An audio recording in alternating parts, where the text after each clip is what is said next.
Hey, this is Glendon Cameron with another installment of Badass Products by Badass Hustlers.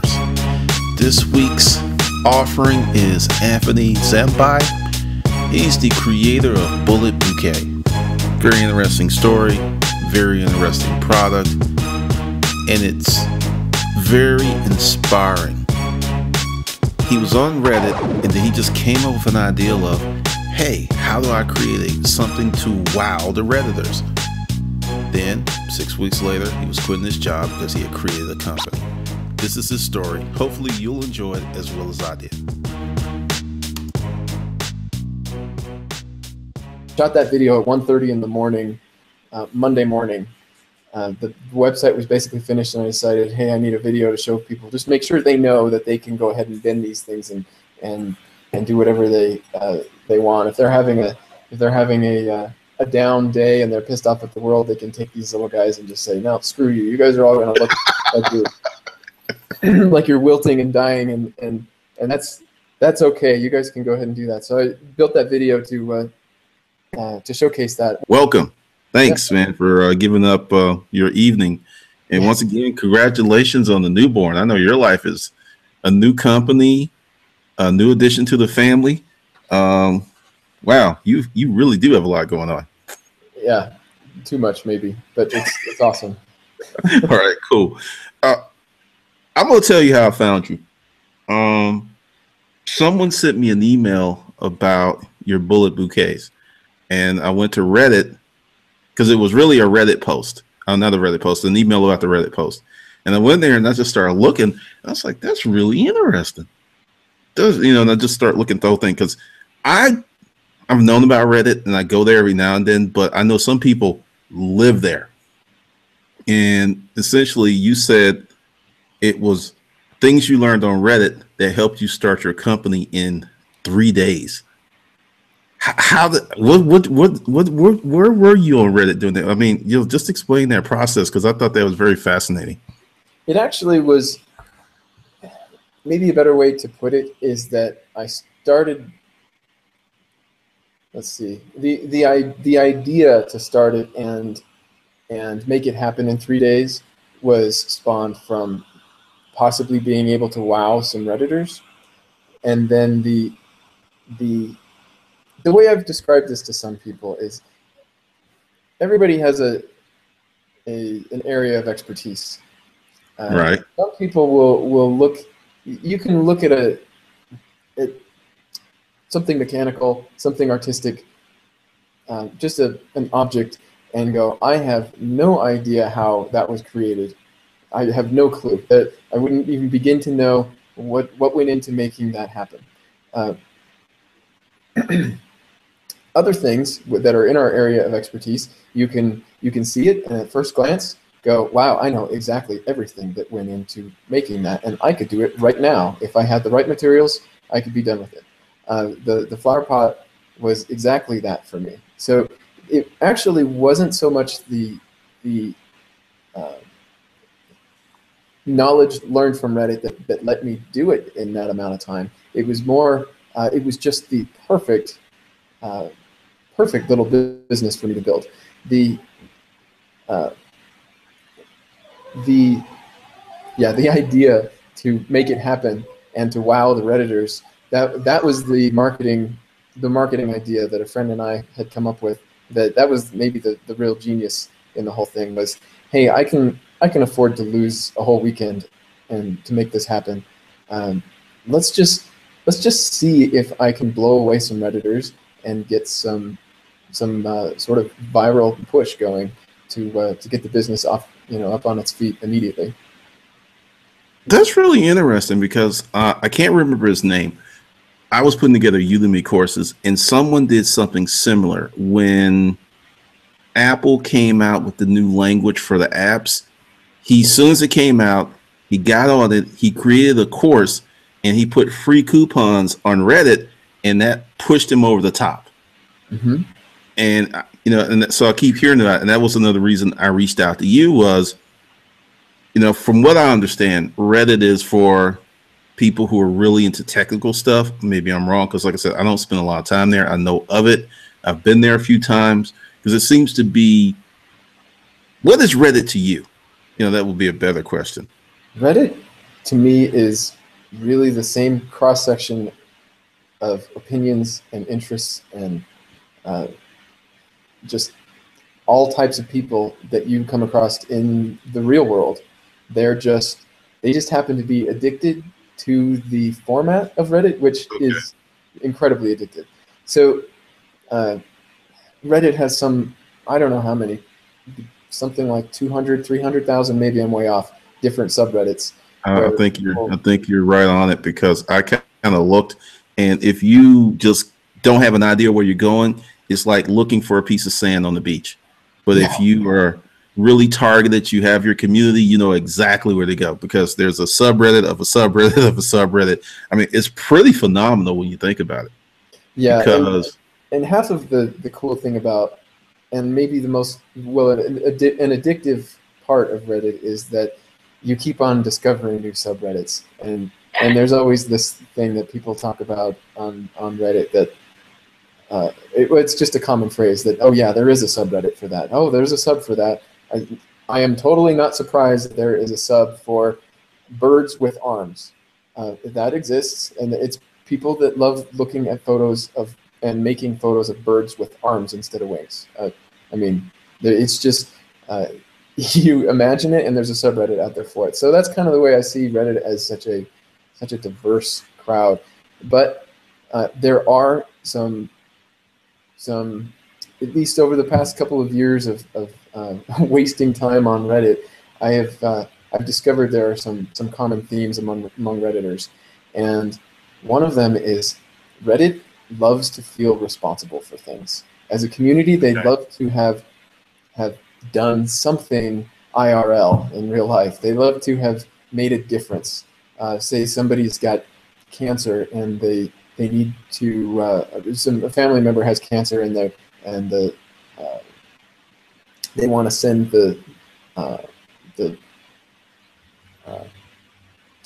some Redditor needs money to go see their sick mother across the country or something, and then a bunch of Redditors somehow put together something that either raises the money or they just raise the money themselves to get this Redditor a plane ticket to fly them across the country to see their sick family member, and Reddit just eats that stuff up. That's the type of stuff that goes straight to the top of the front page, and people love it. So in this instance, I felt like the original post happened on a Friday, and this was just a photo of a little flower pot, pretty similar to what I was building, or what I ended up building, and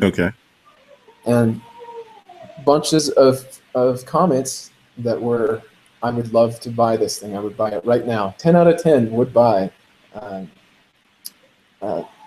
And that was that initial reaction from the Redditors that maybe there really is a market for this thing, which then led to me looking around and saying, hey, man, really nobody makes this. And then things kind of snowballed, and the idea to go ahead and build it and be open for business in 3 days, that sort of came out of all that.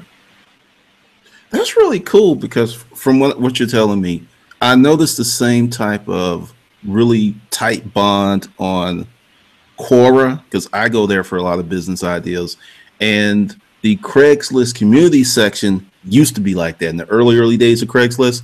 Very tight. They kept a lot of spam out, but then somehow it just became this dark, crazy place. Whereas I think Reddit has managed to keep that sense of community, and I don't even know how the site makes money, but it is, I think it's in the top 25 traffic sites in the world or something like that. Something really crazy. So It's a really big thing. Now, I found Reddit years ago because I'm a writer, and there was this guy that put how I got to $1,000 a day selling Kindle books. And when I first saw it, I was like, okay, this is crazy. But I went into it, and he seriously outlined his whole plan. He said everything he did. He had benchmarks, what to do. He made his own covers, and it's something. And he has somewhat of a background like you, because his wife was an editor, and you know your wife's a CPA. because I saw people having the conversation about when you are a single member LLC and how they hit you with the self-employment tax 20%.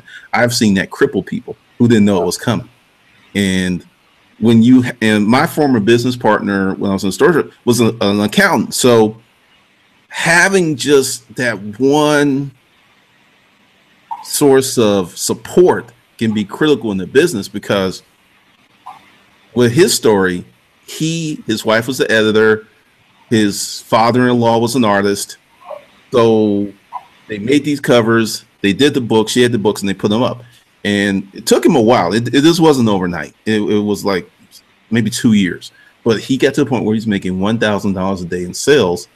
And that was net. That was his money, not just gross sales on Kindle. And I think that post spawned all of these Kindle crash courses, put books on Kindle, find all these groups. And it is really interesting how something starts there and spreads literally across the internet. So I think that thing about Redditors being responsible for things is really spot on. Now, I got a question for you. You wanted to wow the Redditors. You wanted to get this business going. What point when you got it started that you said, hey, I'm on to something?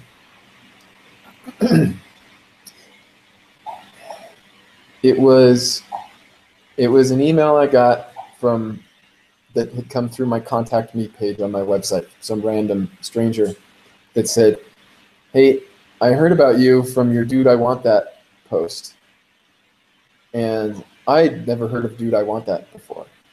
And I'm like, Dude, I Want That. All right, I'm going to go ahead and type this in. And it was like you hold your face so you don't have to see it when you hit the enter key, and you open your eyes, and there was bullet bouquets on the front page of this website, dudeiwantthat.com. And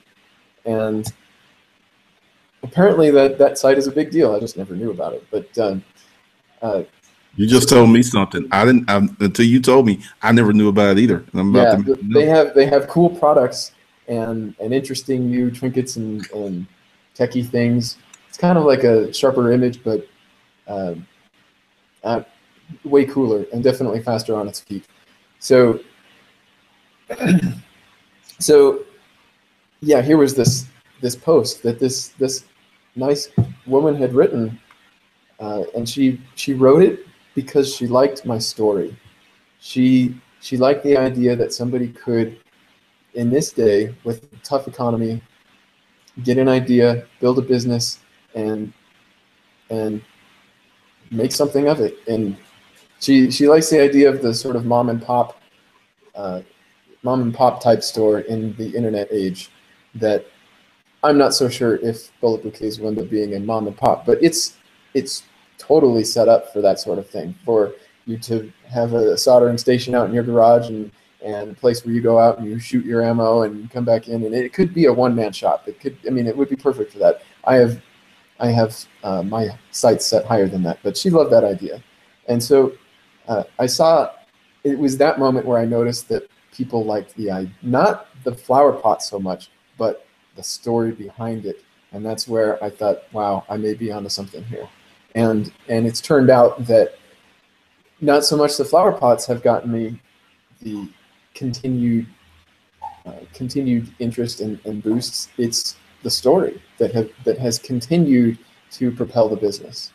And that's so, yeah, the moment that I noticed that, hey, people like the story here, not just the product, that was exactly the moment. Well, you know what you're doing? It's called content marketing. The internet, like if you notice when you do a Google search, what you're looking for is usually in the middle of the page because of all the promoted advertising. So people are tuning that out, and it's getting harder and harder to get noticed. So you have a really remarkable story. It's like, hey, I was on Reddit, I saw this stuff, and I created a business in 3 days. And then, 4 weeks later, you quit your job. That's a story, and that's something that people would like to share. Because when I wrote my first book, it was content marketing that propelled sales. Because, I did the blogging thing. I was getting like 2 or 3 hits a day. Then I started telling stories on YouTube, and then I started getting 300, 400, 500 hits a day on the blog. people, I think, are becoming immune to traditional advertising and marketing. So when you have a compelling organic story, that's something that carries. Because I want you to think, someone came to a website and sat down and wrote you this lovely email about your story, and I think that's something that's just going to carry for a while because it's really a cool story. And also, if you know a person who likes guns, I mean, because I was going to get to your manufacturing process, you just go out there and shoot 3,000 rounds, and then how do you do that? Do you really do it in your garage, or do you go to the range? I'm gonna really get real deep. Like, what caliber bullet are you using? What are you shooting? Because I'm somewhat of a gun nut. I don't have as many as I used to, but when I saw it, I was like, this is really a badass product. This really is. So, well, it's kind of evolved. Okay. But the process, I have a fun anecdote. So in the early days, in the early days, 6 weeks ago, right. We're out, and this is still where I do my shooting, but we do it in a different way now. We were on a ladder to get a decent height above the water container we were shooting in, and kind of leaned over the ladder and aiming and still using two hands on the pistols to shoot, to actually look down the sights and pretty carefully aiming every shot. And it's early March in Denver, and it's and we were using horse trough water in the bucket. Wait a minute. Okay, you're speaking to. So you're on the ladder, shooting a handgun, what, a 9mm, or in a bucket of water, literally. Yeah. You were doing this in your garage. No, this was outside. This is my wife's grandparents' land. That's okay. Some pretty rural land, 35 acres or so that they own, just out of town, and yeah, we're using horse trough water, and this is green, and it's got all kinds of stuff floating in it, and we are soaked in this water, and it's probably 50 degrees out. It's a nice balmy March day, and we're freezing, and my friend turns to me and says, and really, we're both avid shooters. We love shooting. He turns to me, and we're both soaked and miserable, and he says, "You know that old saying about find something you love to do and start a business around it, and you'll never work a day in your life?" Well, that guy was full of shit. And it's totally true. We were miserable. We had work to do. It was no longer going out plinking with the buddies. It was work. Nowadays, now it's quite a bit easier. We don't use a ladder. We do shoot one-handed into the barrel because it just lets you, I don't know, the mechanics of it end up working out pretty well. So the way I end up shooting nowadays, somebody loading with one of those Uplula magazine loaders. Mm-hmm. I've got one. It makes a huge difference. Oh my God, especially when you're loading 800 rounds. And Glock magazines, they just don't like to have that last two rounds. I got a Glock 30S, and when you get to, say, the last two bullets, it can be really rough on your thumb, especially if the spring's fairly new. So, definitely. Yep. And so at this point, we could probably use two loaders and one shooter, and we can go through it pretty quick. And I think we did 1,800 rounds one time, and it was really about 2 hours or so. So we've got it down pretty well at this point. But and we're no longer getting quite as soaked. But my end goal is my background as a mechanical engineer. I will always be a tinkerer and be looking for the next better way of doing everything. The end goal is to be completely dry while doing this and to be able to do it indoors. There's no way I can be doing this in October or November of this year if it's not indoors. Right. Once the weather starts going bad, then yeah, it's time to. So yeah, using at first I was using just my own guns, a little LCP 380. I had to borrow a 9mm because I didn't own a 9 of all things, and then I was using using my wife's 40 cal and my XT45 to shoot the main pistol calibers. And since then I've got a Glock 23 with a Lone Wolf. What are they? Lone Wolf conversion barrel. So the Glock 23 is a 40 cal. The Lone Wolf conversion barrel is a 30-second conversion, and now you have a 9mm. It's just a 9mm barrel that fits in the Glock 23. And then I have a Glock. What is it? A Glock 21? Yeah, Glock 21. That's the 45 cal. And those three guns are my workhorses now. But they are. I always thought this was cool, but or that maybe this would be a dream job of some sort to have a company that owned guns. But yeah, now my company owns 2 Glocks, and they are tools that I use to get the company's business done. So that's kind of cool. And at some point, I will probably own some suppressors. And who doesn't dream of having a company where the company owns suppressors? So no, I was just sitting there thinking, ammo is a legitimate expense item for you. It's a legitimate tax deduction for you because that's part of your manufacturing process. Yeah. And to a certain degree, you're actually recycling. You know, these bullets aren't just going anywhere. They're being used over again and turned into something really nice and neat. And I just thought about that. There's something else that I wanted to talk to you about because I don't know if you heard this guy with a channel called Engineered Truth. And I think he was either a mechanical engineer or an environmental engineer. I'm not sure. He quit his engineering job to do YouTube full time. And I've noticed, and there's other, because he would talk about employment issues, how to get a job, how to present yourself. That's what he did. Then he quit his job just to do YouTube full time. And then there was other engineers on there talking about, I'm out of here. I've got a great job. And they said, yeah, great job. The money's good, but I don't like it. So I'm out of here. Was that part of the reason you started a company, or you started a company and it just snowballed on you? Okay, so this might be a long sordid tale, but that's what we do here. That's what we do here. We like long sordid tales. So my mom is an amazing glass artist, and so back when I was 5 years old, she started a little stained glass company where she sold her little sun catchers and things at craft fairs and things, and she grew that business into a real one-woman juggernaut that she's well respected in the industry. She donates pieces to charity auctions, and they get multiple thousands of dollars. Really? The bids go just way through the roof. She's one of those rare artists that actually has a name for herself while she's alive. Okay, I was getting ready to say, did she make the piece on the wall behind you? Because I was wondering what that was. Oh no, that's mine. Not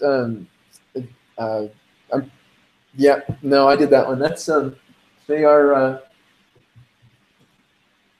sandblasted pieces of glass. You can kind of see here that they build a mural where there's, I don't know how many pieces, 30 some pieces of glass that the individual pieces form a part of the puzzle. But yeah, so it's been a part of my It's in your DNA, is what you're saying. What's that? It's in your DNA to create, to build exactly, something. Yeah. So and I've always had a sandblasting room in my house. How many people have grown up with sandblasting rooms? An entire room, not just a sandblasting cabinet that you put your hands through, but a room where you can suit up and go inside and sandblast real big stuff in there. Not to mention, just tons of toys. My dad has always been a tinkerer as well. But so I always grew up with this mom that was very driven to succeed as an entrepreneur, and a dad who's a blue collar kind of guy who always said, "Yo, get yourself a good job, get a good education, get a good job, right. The company will take care of you." So I went to school for mechanical engineering, and I had my first taste of really successful entrepreneurship in college. I built a business. It lasted only 4 days. It was a flash in the pan. 4 days. But we made $8,000 in that 4 days, and that was enough for me to pay for a whole semester's worth of tuition, plus I'm sure some beer and whatnot. And that was we built bunk beds and lofts for the freshmen that were coming into the dorms. And so we streamlined it and built, I think, 100 bunk beds and lofts in just those 4 days with me and some helpers. And yeah, that was my first taste of entrepreneurship.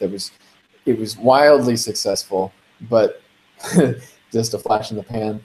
So it was at that moment I got my first taste of, hey, if you build something that people like, they will buy it, and you can make a lot of money that way. But so I still had school to go to. I was working on my degree and I wanted to finish that up.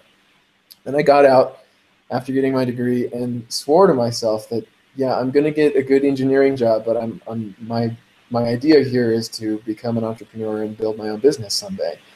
Okay. And I had many trials. A couple of businesses that did okay. Several businesses that were absolutely dismal failures. Okay, let's talk about that. Because I've had 10 businesses, and the first 5 were turkeys. I went from losing my ass to business number 5 was breaking even, and that was a win, and still didn't make any money. So I'm hearing that you've walked on a common path. You had a business here that did okay. You had a business here that did great. Then I think you learn more from the other failures, the disasters, than anything else. And which was one of those dismal failures? Because when you go through something like that and you don't get knocked down, or if you get knocked down and you get back up, that just gives you so much more to put into the next business if you keep going on. Yep. Now, let's see.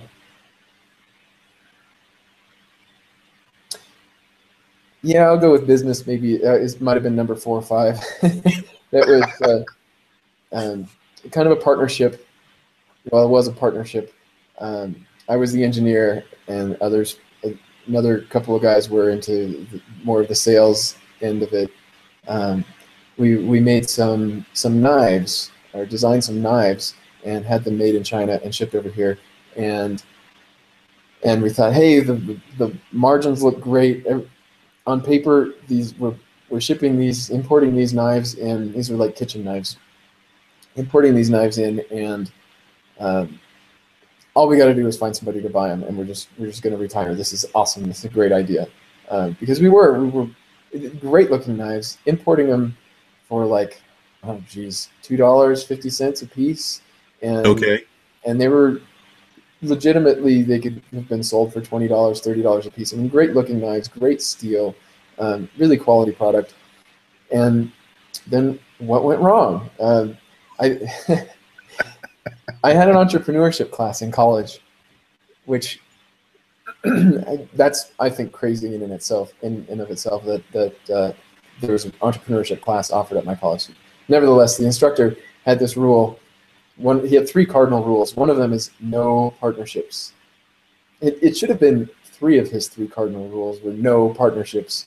And well, hell, I still ignored it.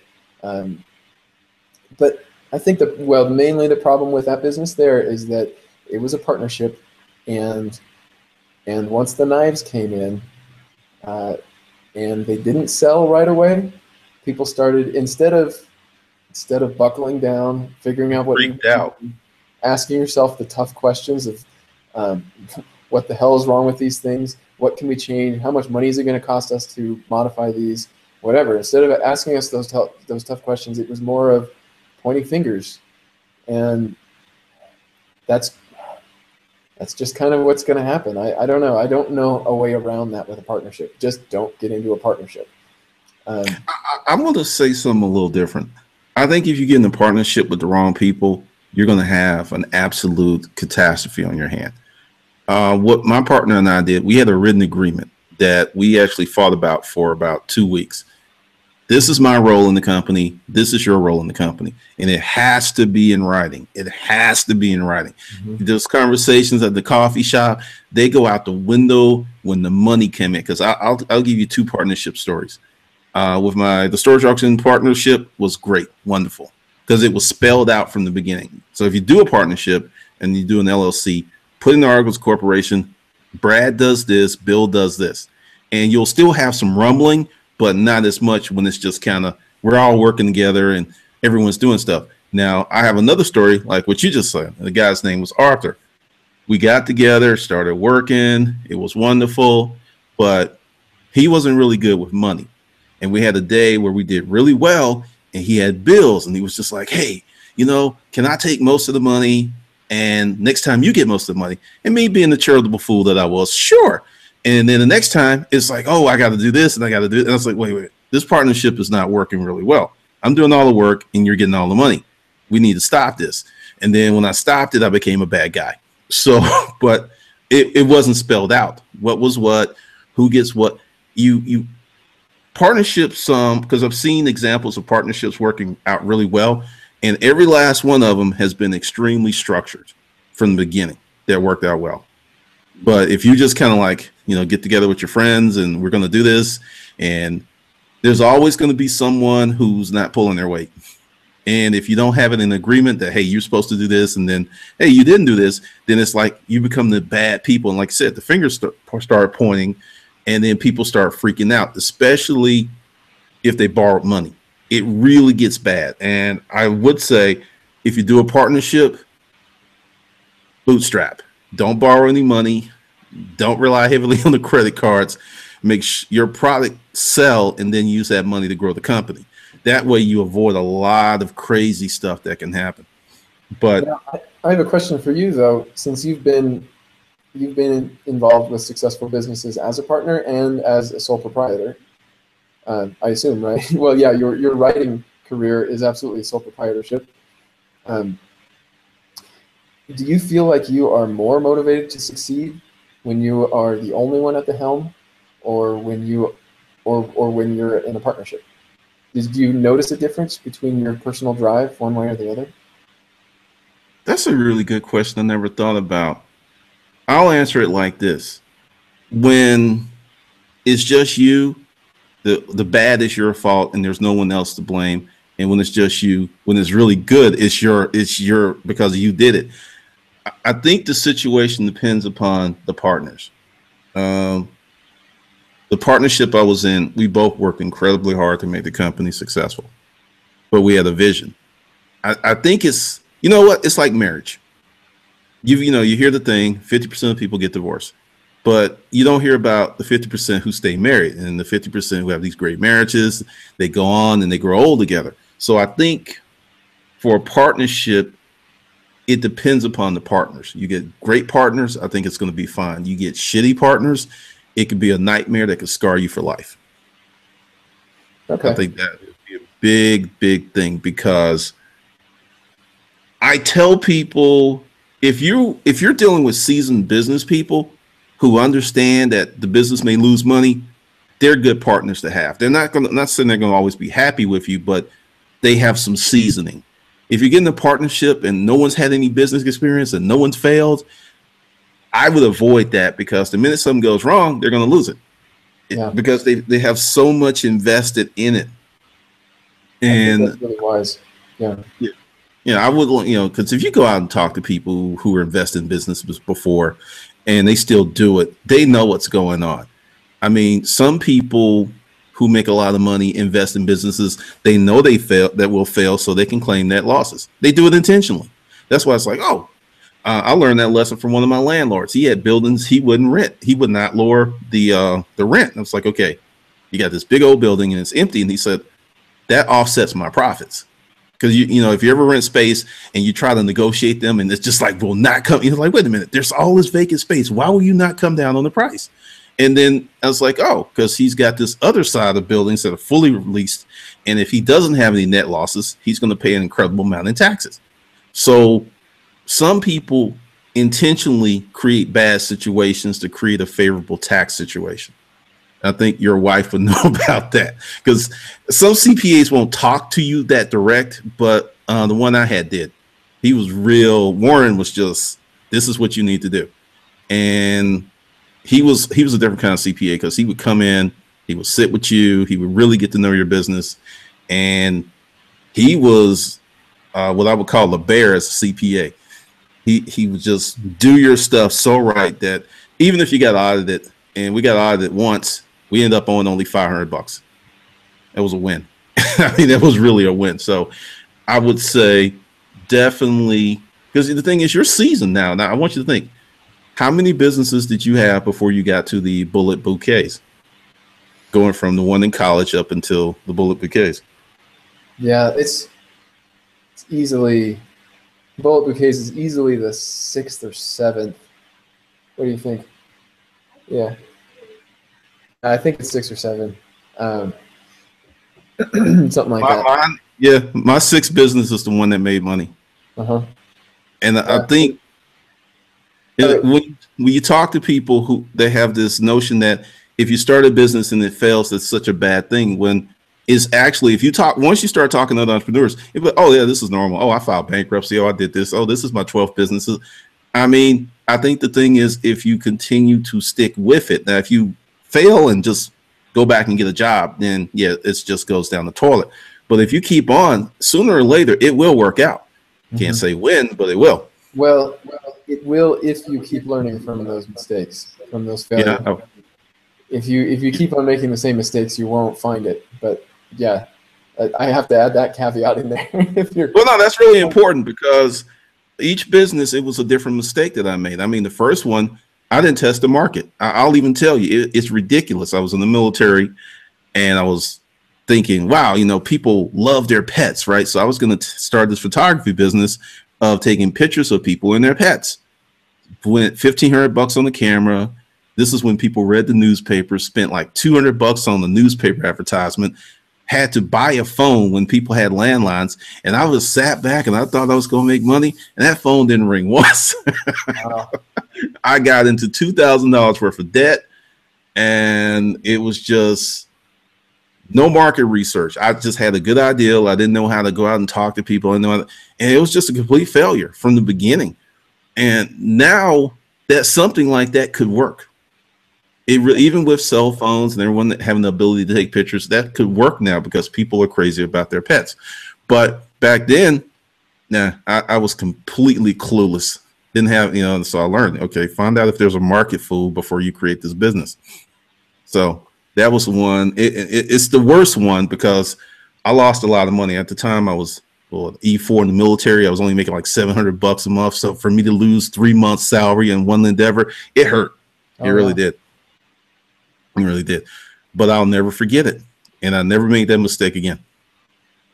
So another one that I learned, I had a business that was making glass beads on necklaces. And I've been making glass beads. This is it's called lampwork bead making. If you Google it, you get this little torch and you melt glass onto a stainless steel rod.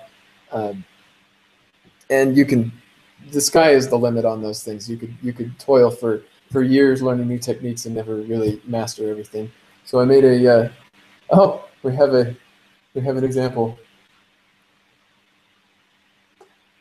Okay, well, so we made these necklaces that are where I made every single one of the glass beads by hand, and they're just little tiny beads. I don't even know if you can see each one. I can see it. Yeah. So beautiful beads and necklaces, and I sold plenty of them. I guess it started out being not unlike my mom's business of starting out small and just growing the business. But one thing that I always noticed from my mom's pursuits was that she was never able to hire good work. She was never able to find people that could do her work as well as her, or even close to as well as her. And I guess the thing that gradually got me burnt out on the bead making is that I was the bottleneck. I was the only one in the business, really the only one that could make those beads as well as I could do it. And the business could never scale because of that. So that's a good point because it wasn't a business. You created yourself a job. Yeah. And doctors do that. And that happens with a lot of doctors that, they have the high income, but their income has a ceiling because they can only work so many hours. Yep. And unless they build a practice and hire other doctors and start building, some type of systems, they're going to just top out. And a lot of them burn out. Yep. So that was something else. I did that in the second business where I was selling out of a catalog. I didn't know how to recruit people. I lost not as much. I mean, I only lost maybe $500 on that business, but I was in the military, I had a part-time job, and I was doing that. So I was just running ragged. And I had to learn that all money's not good money because, I'll give you an example. I was talking to someone about this today and I said, what would you rather have? Say you have a product that you could put into an automated system and you do no work and it only makes you $5,000 a month.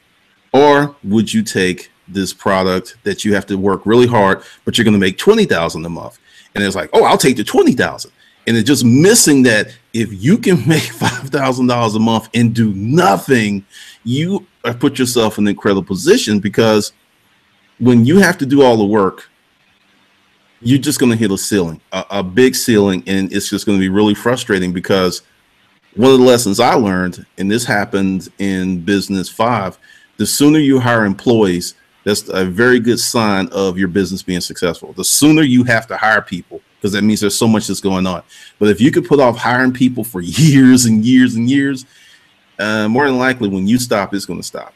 So there were some posts on my Reddit AMA where people were saying, you already have employees, you're wasting all this money on these employees. There's no way you're going to survive as a business. And I saw that. I laughed. I was like, they don't understand. It's growing so fast. He has to hire. But part of that's fear. A lot of that is fear, because one thing I had to learn, at one point, our employees were making more money than us, like one year, because we were growing the business. And the thing is, it's not about money. It's about building the asset. And once again, when you start talking to other entrepreneurs or people in no business, they'll understand. But when you talk to people who want to start a business, or people who started a one-man shop, you got folks out there who are brilliant at what they do, and they'll never hire anybody because they have what I call the Frank Sinatra syndrome. I did it my way. No one can do it as good as I can. No, and you can't scale that. You really can't scale that, and it kills people, because you get stuck to the point where you just don't have a lot of free time. And how you build your business is how it's going to end. And the fact that you're 6 weeks in and you hired employees is like fantastic.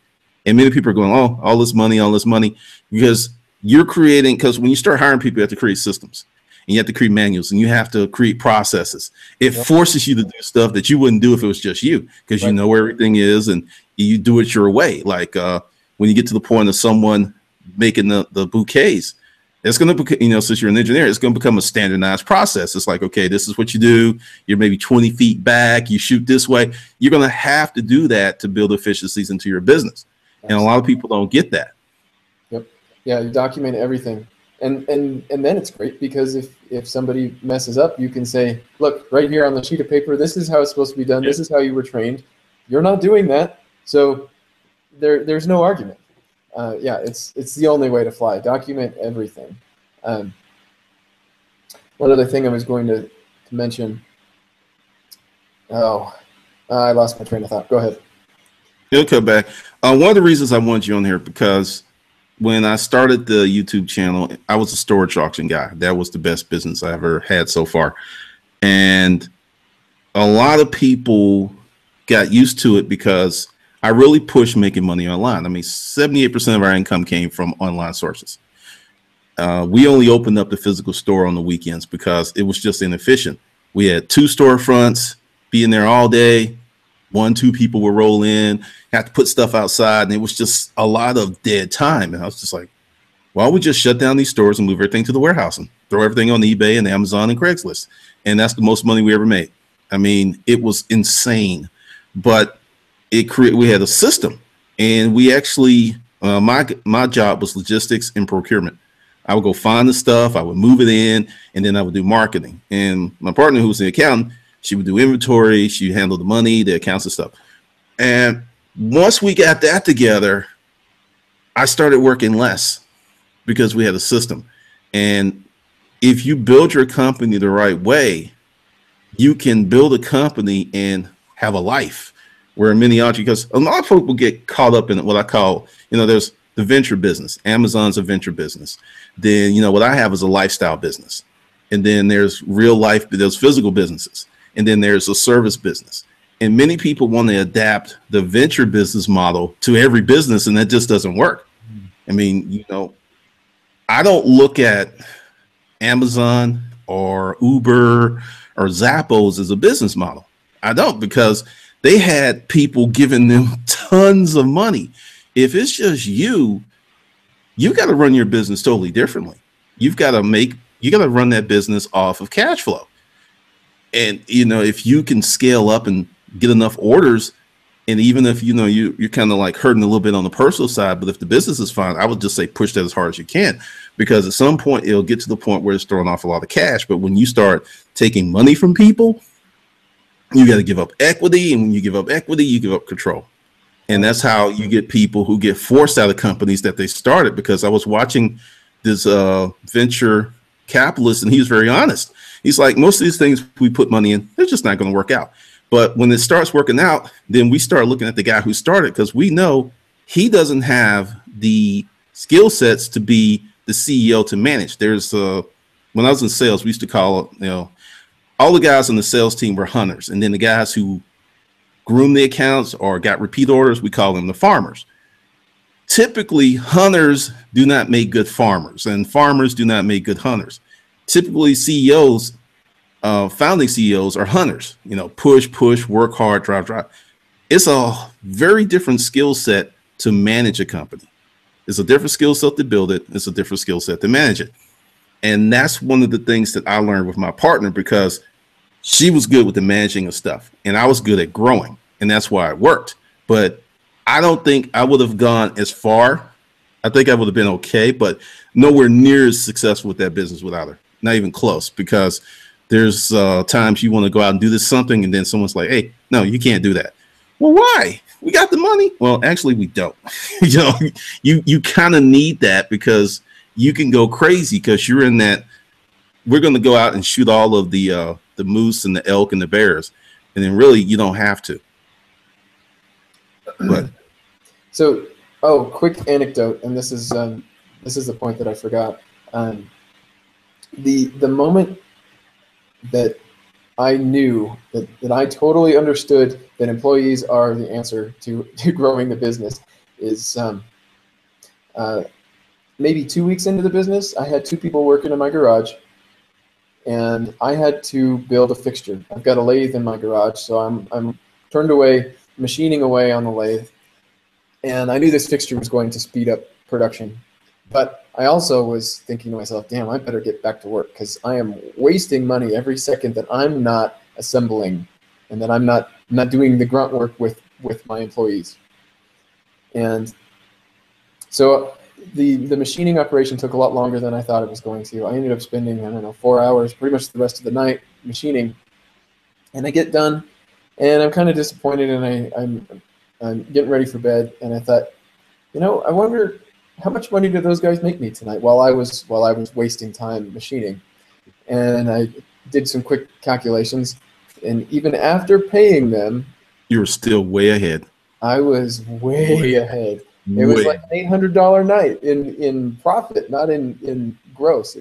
They made $800 worth of profit while I did no grunt work, and I built a piece of machinery that helped them to speed up their processes after that. So there was an awesome Reddit post on my AMA where this Redditor had a great grandfather who was an entrepreneur. The entrepreneur great grandfather would always give the kid business advice, and his greatest business advice that he could remember from his great granddad was, "You don't work for your business, you work on your business." It's true. And that's true. It's beautiful. It's poetic. And that's true. You just if you're doing the grunt work and you're wasting your time, you're way more valuable making the big decisions, just directing and helping out your employees, making their lives easier as well, at least to a certain extent. At some point, you can hire management that can take over that part of it, but absolutely, you've got to get out of the grunt status, or you'll never be more than just a job, like you said. No, I mean, I've done it. The storage auction business to a point was like that. It's just you buy the stuff, you don't sell everything instantly. So sometimes you sell everything in a week or two. Sometimes it takes 6 months to sell it. So there's always inventory. But it took me 7 months when we shut everything down to get rid of everything.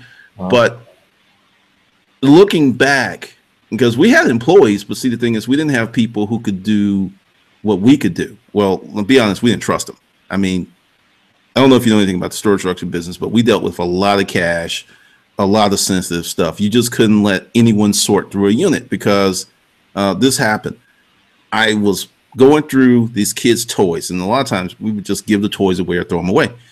And I was just sorting through them, and I grabbed this bear, and the bear was kind of chunky. And I was like, okay, and I just put the bear on my desk. It was sat there for like a week. And then one day I went in it, and I opened up the bear, and the lady had put her jewelry in the bear. So if we had we didn't let, we did was the big stuff, we let people handle the furniture. But people pack storage units really crazy. So we did a lot of the sorting, and we got really fast. I mean, we could go through a 10 by 20 in like an hour, but you just couldn't let folks do that because I mean, there was probably $3,200 worth of scrap gold in that bear, which would fit in the palm of your hand. So it'd be real easy for someone to pull that out the bear, put it in their pocket, and walk. Yeah. And that was just really part of the issue, that it was hard to scale that business. We got the warehouse, we had a 10,000 square foot warehouse, but looking back, now I could think of ways where we could have taken ourselves out of the equation and out of the complete equation, but it takes a lot of trust, and it takes hiring the right people. And that's why I love my business now, because I do work hard, but I could take a week off if I wanted to, and nothing falls apart. I can be, in the country and nothing falls apart. Didn't work like that a lot of when my partner died, I actually didn't work for 6 months, and my income went up. So when you look at it, and that's one of the reasons I really like it. I don't make nowhere near as much money as I used to in the storage auction business, but I don't have the stress, I don't have the issues, and I have a lot of free time. And time is very, very important to me. So, if you grow in this business, the sooner that you can pull yourself out. And what's really cool is you have people who are starting businesses, and they're only working 40 hours a week. I mean, startup founders, they're working, because they're putting people in place quick. They may not be making the killer money, but they're building the asset, and they're still living a life.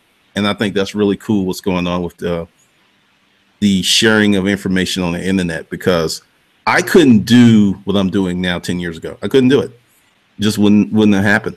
And like, your story is so freaking cool, because, I saw it and I was just like, how many people have saw this and say, wow, that would be something neat, and they didn't do anything with it, and then you did something with it in 3 days. I mean, that was the phenomenal part, because the doing, how did you get to the point where you just like, I'm just going to go for this. I'm just going to try it, and then let it roll to the point that you're like, hey, I'm quitting my job. Well, the first thing I thought of was, hey, if I'm going to make a run at this, I need a sweet domain. Like, I need something that is just super obvious, and something that's kind of maybe going to corner the market. I thought, just a couple of seconds, and Bouquets came to mind, and it's like, that's so obvious. It's going to be pretty solid. Went over to GoDaddy. It was like, I don't know, $8 for that domain for a year, and then I decided I would just do a little bit of looking to see how much more money it would cost to secure a little bit more domain real estate. And everything I wanted was like $90 for the year. That was Bouquets singular and plural, and the .orgs and all of that stuff. Just, that was my initial thought, was, hey, I better not have something that's super easy for somebody to just pull right out from underneath me. I thought, okay, square away the domain first. I thought, okay, this is $90. I didn't buy it. It's $90. I have lost college. It's probably close to $50,000 on startups that went nowhere. You put in $15,000 here, whoops, that's gone. You your other company puts in $20,000, or every partner in this other company puts in $20,000. Whoop, that's gone. I mean, it doesn't take long, and you're in a lot of money. And it's like $90. I've lost way more money on businesses that I thought were going somewhere. If I don't ever spend another moment thinking about this bullet bouquets thing, $90. Okay, whatever. Well, you start to rationalize it because $90 is like a really nice night on the town. That's what that is. Yeah, it really is because a few weekends ago I spent $112 on domain names, and I didn't think about it. Now 6 years ago I would have been like, God, this is really expensive, but it's really not when you get so much out of it because as you were going through, you were buying the domains. And I think part of that is you've got perspective. I think when you lose, you build perspective. It's like, and also if it doesn't kill you, you realize, okay, so this goes bad, I'll still be alive. I'll still go on. But when the first time you do it, I'm not going to lie, it's brutal. It's brutal. You're walking around, people are talking about you. It's hard. And then you just get to a point where you don't care about failure anymore. Yeah, it really doesn't bother you. You really just don't care about it. It's like, okay, that didn't work, and let's move on to the next thing. Right? You'd be proud that you spent only $90 on that. Like, no, nothing happened. So what? Nothing. It's just $90. Yeah. Now, if you don't want to say, because this is real private, and I understand, you have to keep your information, but just ballpark it. How much money did you spend to get all of this started? So yeah, that's kind of where I was headed. So okay. So after I decided that I wanted to build, at least try to build a business pretty quickly, I hadn't decided on the 3-day thing. My friend and I were talking about it and started looking at. Well, we're really just discussing philosophy. Hey, is it possible to even do this in a week, in 2 weeks? What would really amaze the Redditors? Hey, let's look at this from just a completely ridiculous standpoint. What if I'm open for business on Monday? And that's when I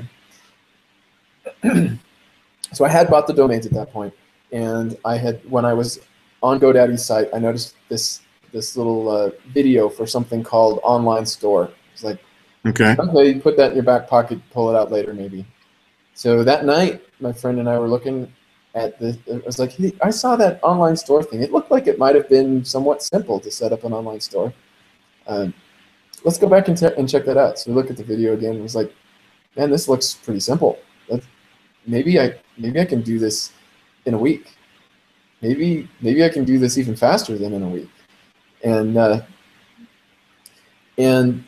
there, with the startup cost, you get your first month free for online store, and then it's I think $30 per month after that, and they don't take any fees. They don't.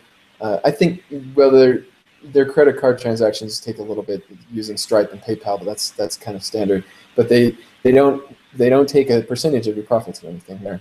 And we just discovered that night we decided, hey, this might be possible to build this into a business in 3 days. And I hopped into online store and started filling out fields and inputting images as placeholders and things and starting to build the look of the website.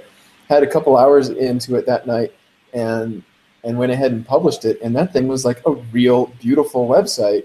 And we had he was looking over my shoulder and I was clicking away and it was maybe 3 hours worth of work. And it was at that point we thought, yeah, this is totally doable in 3 days. And yeah, and really at that point I had $90 into the business. And then the next day was go to Cabela's, go find some ammo to shoot, acquire a barrel, and borrow a 9mm. So I really do 4 guns to shoot all this, and then shot the ammo. Things turned out beautifully. There was hey Amber, grab number 1. We built 12 prototypes.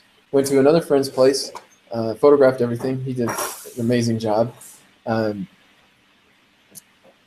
this was, I guess, Sunday night at this point. Got all the photos back, and here's here's prototype number one. I've got a little number one on the bottom of it. And yeah, threw the website together and finished up the, I guess, final touches. There's a video that people have, the worst video on all of YouTube is the video of me with my dog in the background, that, showing how to bend the little flowers on the flower pots. It's like horrible resolution, and you can barely hear what's going on. Shot that video at 1:30 in the morning, Monday morning. The website was basically finished, and I decided, hey, I need a video to show people, just make sure they know that they can go ahead and bend these things and do whatever they want. If they're having a down day and they're pissed off at the world, they can take these little guys and just say, no, screw you. You guys are all going to look like you're wilting and dying, and that's okay. You guys can go ahead and do that. So I built that video to showcase that. 1:30 in the morning, published it to YouTube, slapped it on the website, maybe got 3 or 4 hours worth of sleep, and then woke up and started posting to Reddit. Now, what was your original question? So now at this point, you're at $90. And, well, how much did you spend on ammo at Corral? Yeah, I was probably in $120 on ammo. So $210.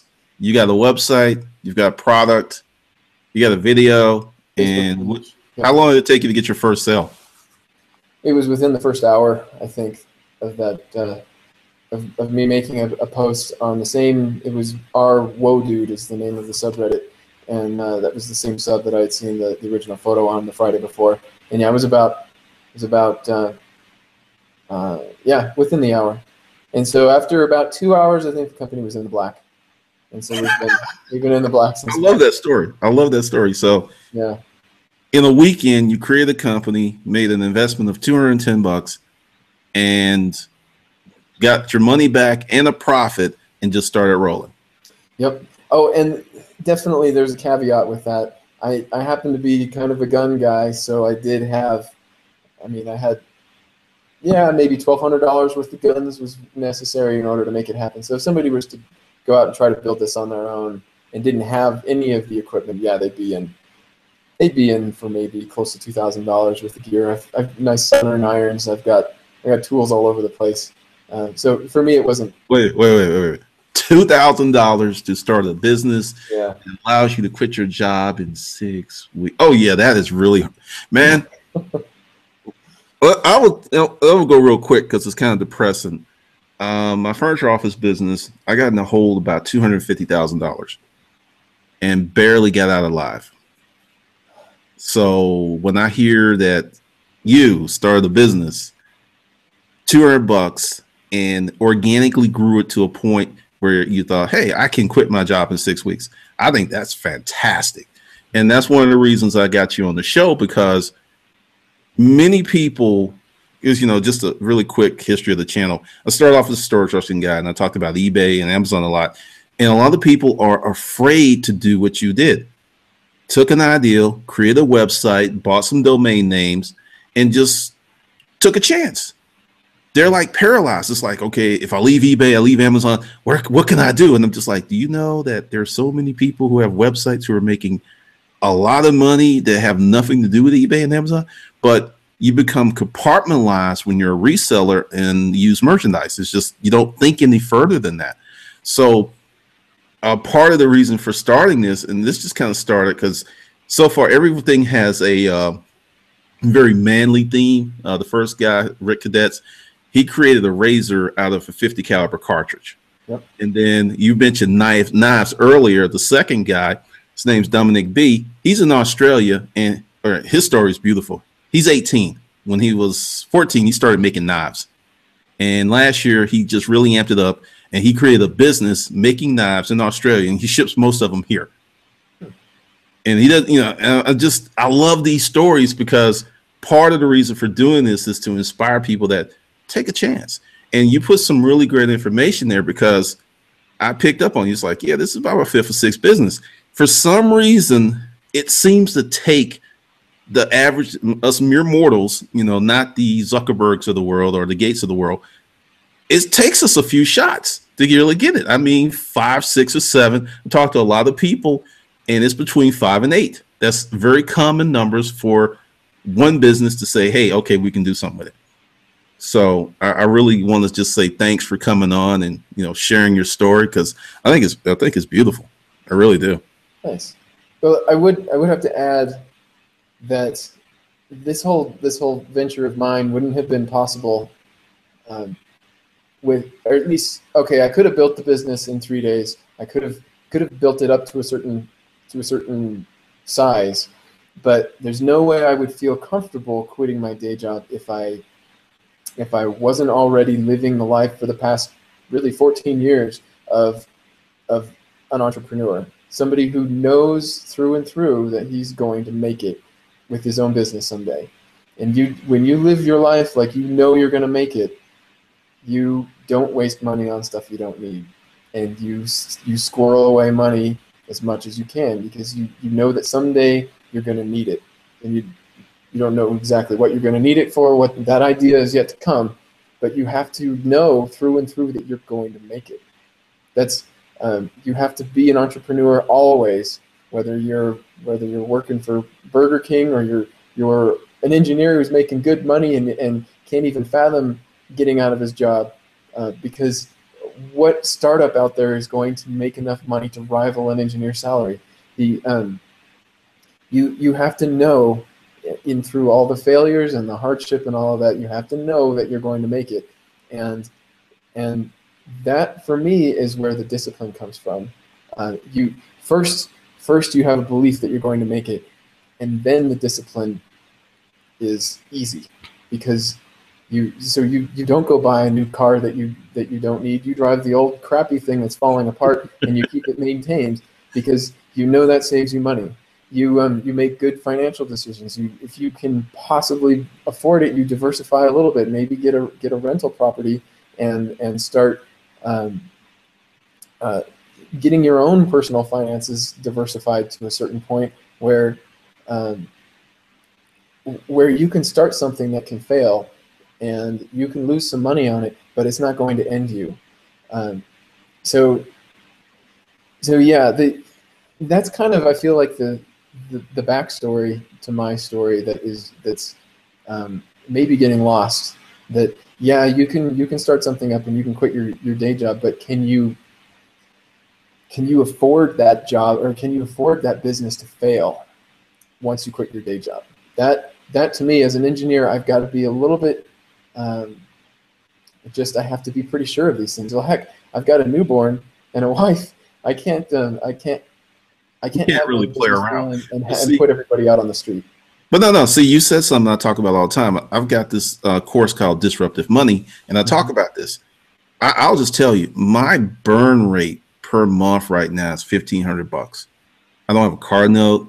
I don't have a lot of bills. And if you want to start a business and get the freedom of starting a business, you can't allow yourself, because you just talked about it, driving the old crappy car, driving it till the wheels fall off, because freedom of options is more important to you than just having nice things. And this is hands down the number one reason that many remarkable, brilliant, talented people can't start a business. They have too many bills. There's no extra money and there's no extra time. They've got the talent, they have the ability, but they are so in debt, or the burn rate, as I like to call it. I mean, I've got friends, their monthly nut is like $9,000 to $12,000 between the mortgage, the car payments, and all this other stuff. I mean, it's just, they have a few bad months or they get laid off. It's a bad time. Yeah. And one of the things I learned in Store Sharks business, and part of it, full disclosure, I was getting so much stuff. I mean, this shirt, I got this out of a storage unit years ago. I didn't have to buy anything. I mean, furniture, no. Clothing, no. Cologne, no. Soap, no. I didn't have to buy stuff. So that got me out of the habit. And this is going to sound really, really crazy to normal people. It took me 3 years to get used to buying stuff in stores again. I just didn't do it. Didn't go to the mall. My buying philosophy is I would go to Amazon. I mean, not Amazon first. Craigslist first, see if I can find it used. Then I'll go to Amazon, and then I'll do another search.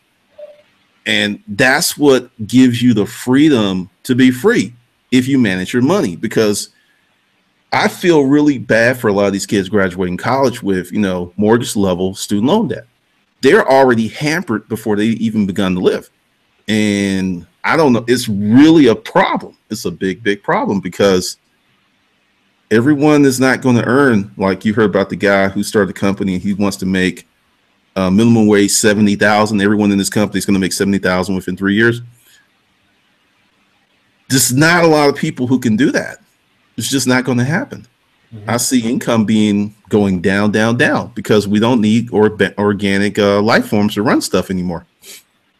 Like what you just said, you got a few domain names and you got a free use of a store and you started making money from the store before you had to pay for it. All of this stuff is relatively new, and I say new the last 5 to 7 years. This stuff didn't exist like that before, or it was so hard to use, or it took you would have to go out and hire someone to set things up for you because it was so difficult. But you in a weekend created products, a website, and got a sale. That's some awesome stuff. I mean, it's really, really awesome. And I think what you said about your backstory of the financial responsibility and the discipline is a point that shouldn't be lost on anyone, because the decisions you made 5 years ago is the reason that you were able to make the decision to quit your job recently. Can you imagine? I'm sure it's not difficult to imagine if you were up to your neck in debt, if you were living that $9,000 to $12,000 a month. What did you call it? Burn rate. Burn rate. Because it's burning a hole in your wallet. Then yeah. And you had exactly my business happen to you, or you built something pretty similar to mine. Sure, it's something that rivals your day job's income, but are you going to take a chance that and quit your day job at that point? I don't think it's really possible. If you have that much debt, it's really not even a sound move, really. If you have that much debt, you really can't take that chance. Maybe keep the job and work the business on the side, but you're kind of stuck. Yeah. So where I am, this business could totally fail. People on the Reddit AMA were freaking out. You've got a newborn. You've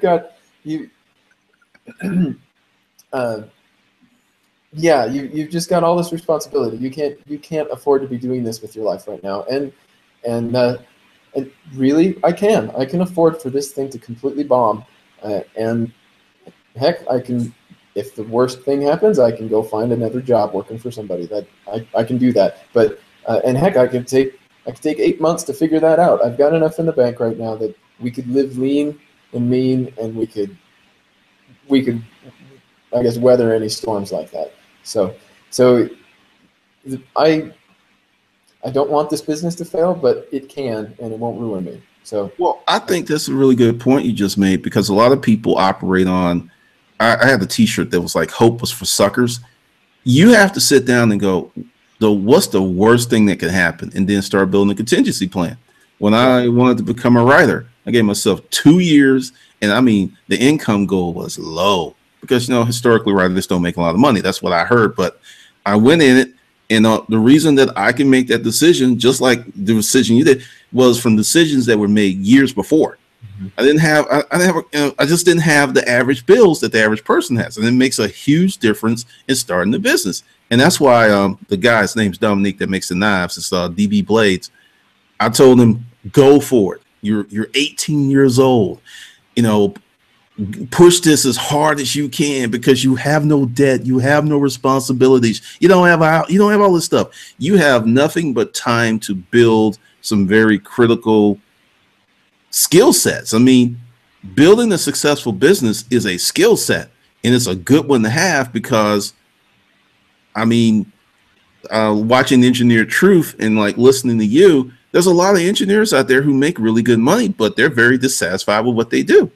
Some are bored, some are just unhappy, and there's nothing like controlling your own destiny by starting something. So that's a really nice feeling when you create something. I'm so glad that you mentioned that, because I think that's a common thread through engineers. Like they become somewhat successful, but they kind of hit a ceiling. They stop being passionate about what they're doing. They just don't crave it like they used to. For me, it was early on, I used to lay in bed at night and imagine all these cool things that I was going to do the next day at my engineering job. And 13 years later, it was a little bit sooner than that, you're like, man, I wish I could make myself be excited about this job again. But yeah, when you know that you're an entrepreneur, or maybe you just believe that you're an entrepreneur, that you're going to make it happen, you'll just never be happy working for somebody else. I don't care how much money you're making. And that's another thing. It's not about the money. It's about the freedom, because you can walk into your business tomorrow, Bullet Bouquets, and say, look, we're going to try this new product. And there's no one to tell you no. If you put it out there and it bombs, okay, we won't make that anymore. Whereas if you're in a company and you've got this great product idea, and that's how a company I used to work for was started. This guy wanted to do something and no one in the company wouldn't. So he just quit. He just, no 2 weeks notice, like, I'm out of here. And he went home and he started doing this stuff. And he's a millionaire today. Because they wouldn't do it. I will tell you something that was a little unethical, but I don't care. I worked for this company and we didn't like dealing with small target companies. And for me to get this deal, the company said, if you could buy this furniture from us, we'll buy new furniture from you. And I took it to the guy who owned the company. He's like, no, just pass. We don't want to do that. I was just like, you don't want to do that. So I ended up creating an LLC in the weekend. I created a contract with them. We had a signed contract, and I made $30,000 selling that furniture for them because I took it to my boss who didn't want it. And we were 100% commission salespeople. So I was pretty much self-employed.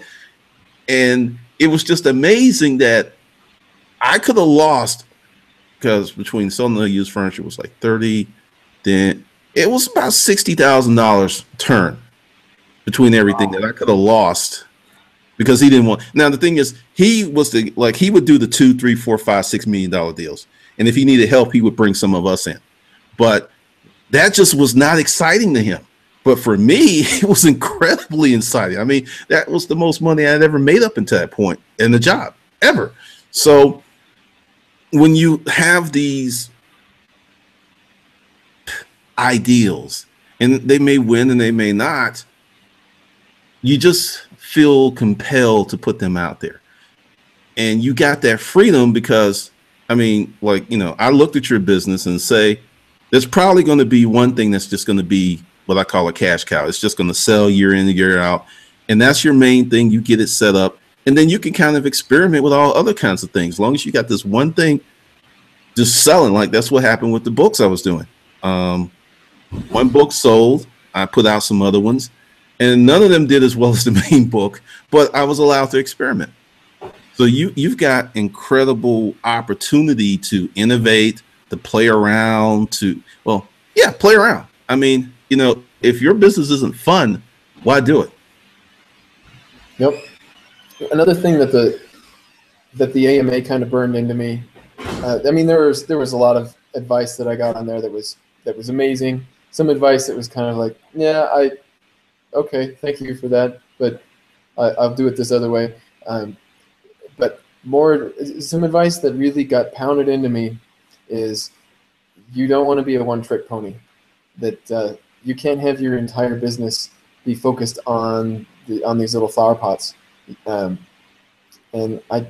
that part I took to heart. I feel like if there's one thing that AMA made me realize is that yeah, you've got to have a certain amount of diversification.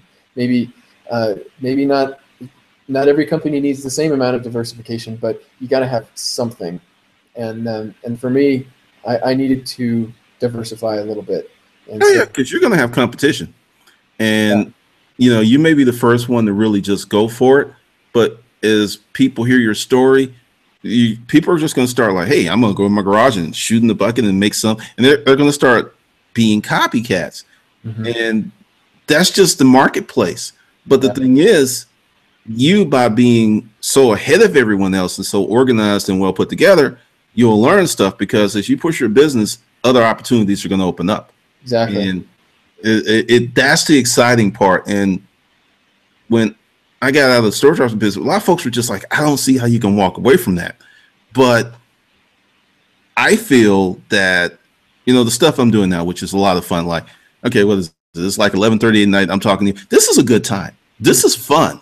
I love talking to people who are building stuff, creating stuff. So I have a lot of fun in what I do.